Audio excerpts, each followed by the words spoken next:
Hi guys, welcome back to our channel. Guys, మన ఛానల్లో cricket సంబంధించిన ప్రతి చిన్న అప్డేట్ మన ఛానల్లో రెగ్యులర్ వస్తుంటాయి. ఇంకా మన ఛానల్ని సబ్స్క్రైబ్ చేసుకోకపోతే గైస్ వెంటనే సబ్స్క్రైబ్ చేసుకోండి అండ్ పక్కన బెల్ ని యాక్టివేట్ చేసుకోండి. అండ్ అదేవిధంగా ఇంకా మన వీడియోని లైక్ చెప్తే గైస్ వెంటనే లైక్ చేసి మన వీడియోలోకి అయితే ఎంటర్ చేద్దాం. గైస్ తప్పకుండా లైక్ చేయండి, లైక్ చేస్తే మన వీడియో మార్కెట్ కి ఫాస్ట్ రీచ్ అవుతుంది. ఇక ఐపీఎల్ 2026 ఆక్షన్ కి మరెంతో టైం అయితే లేదు, డిసెంబర్ లో అయితే ఉంటది. మరి డిసెంబర్ సెకండ్ వీక్ లో అయితే ఆక్షన్ అయితే ఉంటది.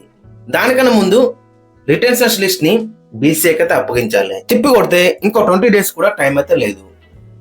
అండ్ ట్రేడింగ్ విండో కూడా స్టార్ట్ కాబోతుంది.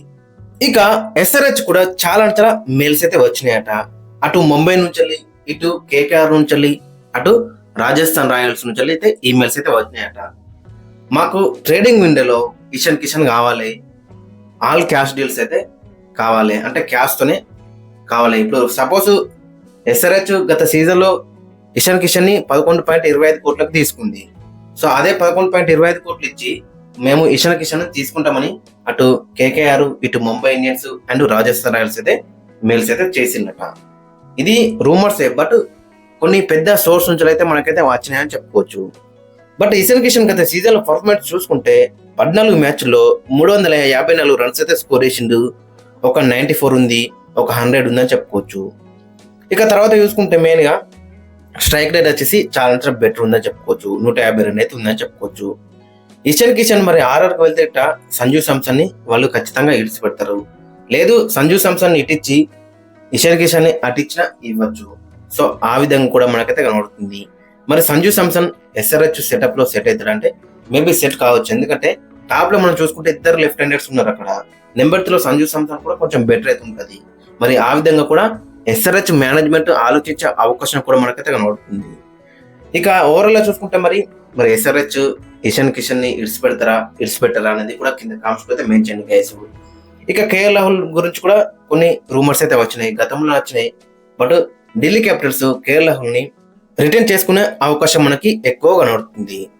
సో కాబట్టి కేఎల్ రాహుల్ అయితే ట్రేడింగ్ విండోలో ఎటువడు అండ్ రిలీజ్ కూడా కాడు. సో ఢిల్లీ క్యాపిటల్స్ దగ్గరనే ఉండే అవకాశం ఎక్కువ కనబడుతుంది. సో ఓవరాల్ చూసుకుంటే ఇది గైస్, మరి ఇషాన్ కిషన్ ఎస్ఆర్హెచ్ సెటప్ లో ఉండాలా, లేదంటే రిలీజ్ చేయాలా, లేదంటే ట్రేడింగ్ విండోలో మరి సంజు శాంసన్ లైక్ ప్లేయర్స్ ని తీసుకొచ్చి మరి ఇషాన్ కిషన్ ని వాళ్ళకి ఇవ్వాలా. ముంబై ఇండియన్స్ కూడా అడుగుతుంది, మరి ముంబై ఇండియన్స్ కూడా ఆల్ క్యాష్ డీల్ అయితే అడుగుతుంది. చూద్దాం మరి ఏ టీం కి వెళ్తాడు అనేది ఇంట్రెస్టింగ్ గా కనబడుతుంది. గత సీజన్ లో చూసుకుంటే 50-50గానే రాణించిన చెప్పుకోవచ్చు. కొంచెం మంచి నాక్స్ ఉన్నాయి, కొన్ని కొంచెం డిసప్పాయింట్ చేసిన నాక్స్ అయితే ఉన్నాయి. బట్ ఓవరాల్ చూసుకుంటే ఇషాన్ కిషన్ తనదైన రోజున ఒంటి చేత్తో మ్యాచ్ అయితే గెలిపిస్తాడు. అలాంటి కేపబుల్ అయితే ఉందని చెప్పుకోవచ్చు ఇషాన్ కిషన్ దగ్గర. 1 సీజన్ బ్యాడ్ అని చెప్పుకోవచ్చు. బట్ ఎస్ఆర్హెచ్ మేబీ చూసుకుంటే రిటర్న్ చేసుకుంటేనే బెటర్ ఉంటుందని అనిపిస్తుంది. ఒకవేళ మీరు రాజస్థాన్ రాయల్స్ కి ఇస్తే గిట్ట సంజు శాంసన్ తీసుకుని ఇషాన్ కిషన్ ని వాళ్ళకి ఇస్తే అది కూడా నాకు కొంచెం బెటర్ అని నాకైతే కనబడుతుంది. అండ్ ఇంకొక న్యూస్ ఏంటంటే వాషింగ్టన్ సుందర్ కోసం చెన్నై సూపర్ కింగ్స్ చాలా టార్గెట్ చేస్తుందట. సో వాషింగ్టన్ సుందర్ కూడా సిఎస్కేకి వెళ్లే ఛాన్స్ అయితే మనకి ఎక్కువ కనబడుతుంది.